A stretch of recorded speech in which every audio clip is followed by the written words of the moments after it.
have to tell you this thing that happened. A lot of people that know me don't know about this thing that happened. This story. In school, I went on a foreign exchange to stay with his family in England. They were called the Hamptons, and they lived in Colville. There was a dad, a mom, and 2 kids. And the dad and the son used the basement as a sanctuary.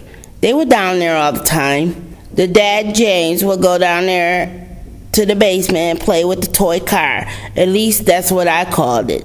It was really an expensive racing car. James had won a lot of money in the Indy 500 race, or some race like that. The race made him rich enough and famous enough to marry a woman from North Carolina. He married this woman, Sapphire, and brought her back to England.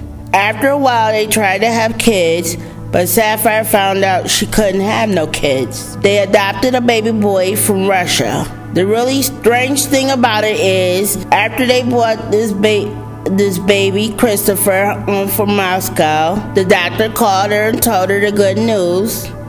She was pregnant. 9 months later, they had 2 babies, both the same age. When Christopher turned about 2 years old, they noticed something strange about him. He never talked to nobody, and he never talked to me. He was a silent boy, you know, stoic. But I do know he can talk and make sound with his voice.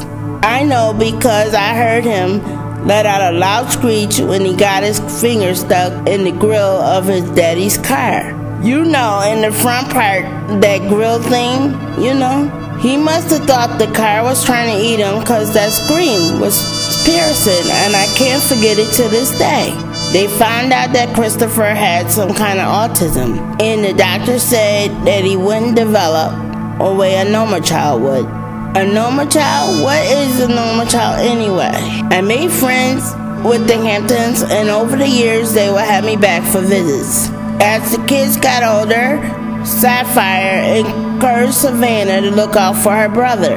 Savannah was her biological daughter. Savannah did take care of him and protect him, and she was his only friend. They were like 2 peas in a pod. The last time I stayed with them, Savannah had dropped out of college, and she was working as a bartender. She was working in a nightclub called Passion, and it was just a little ways up street from their house. I can understand why she dropped out of school. Savannah resented her parents for giving her so much responsibility at a young age. About the same time, the family had heard about Dr. Dugash. This Dr. Dugash had a special hormone treatment that was helping kids like Christopher. But this hormone therapy was expensive, like a second mortgage expensive. You know what I mean? The family had all that money tied up in the race car, and that car was just sitting in the garage for 20 years. It was Savannah's 20th birthday, and her mom, Sapphire, had invited all these high society types for the surprise birthday party. Her mom even invited Justin Woolworth, or Wooly as everybody called him. He was Savannah's ex-boyfriend. She never wanted to give the time of day to this guy. You know what I mean? I knew Savannah wouldn't go for any kind of fancy party because she's not a princess type. She's more of a warrior. Now in that house, you could just feel the tension building up. Even though I was a guest at their house and everyone treated me with so much respect and welcomed me with like family, I still felt that I shouldn't be there. And it led me to wonder what would happen with all these uneasy feelings. And something did happen. It wasn't bad enough when Sapphire had a surprise birthday with a whole bunch of friends there. Not Savannah friends, but with Wooly there too. With all those princesses sipping on their glasses and throwing back their perfect hair, Sapphire actually told Christopher's biological mother, who found him from all the way over in Russia, that she could come to the party too. Weeks before the party, Christopher's biological mother tracked down the Hamptons. Sapphire explained how Christopher had a condition. and how he may not be able to comprehend who this lady was. So Sapphire had the idea to have Christopher's mother come to the party as a guest, and she just meet her son without him knowing who she really was. They hoped that she would just blend in with all the other guests. Sapphire told me all this, and I remember thinking, why would you do that? You see, some things are just better left alone. But it wasn't my place to say anything. The people were gathered in the house waiting for Savannah to come home from the nightclub. It only took her about 5 minutes to get home from work. I was hanging around about the basement door, which wasn't too far from the kitchen, where James and Sapphire were talking, and I heard Christopher's footsteps coming up slowly and quietly from the basement. He never joined in the parties, but he would come up every now and then to check things out. I heard James and Sapphire talking about Christopher, about him being adopted and how his real mom was coming.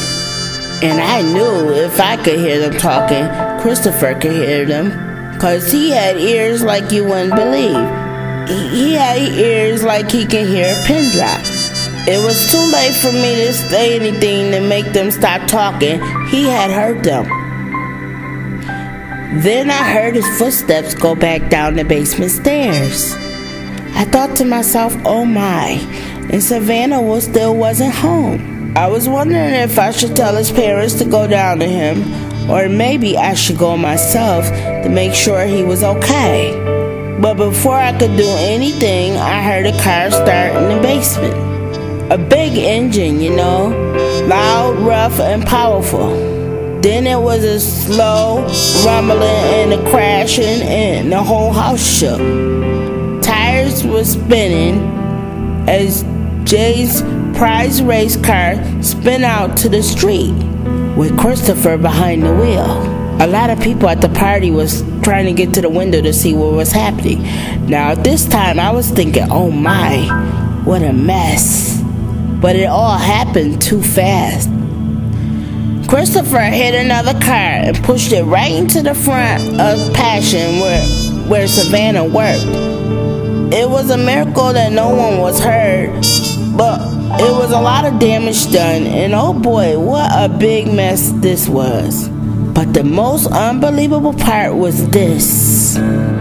After the police came, they found out the other car that Christopher hit and had plowed into Colville's hottest nightclub. They found out that it was his mother, his biological mother, on the way to the party. So right up front of the Hamptons house, you had Christopher, his daddy's precious car, his sister's place of work, and his real mother all crashed together in the night. I still don't know if he keeps in touch with his real mom. Oh, but if the basements of this world could talk, what would they say?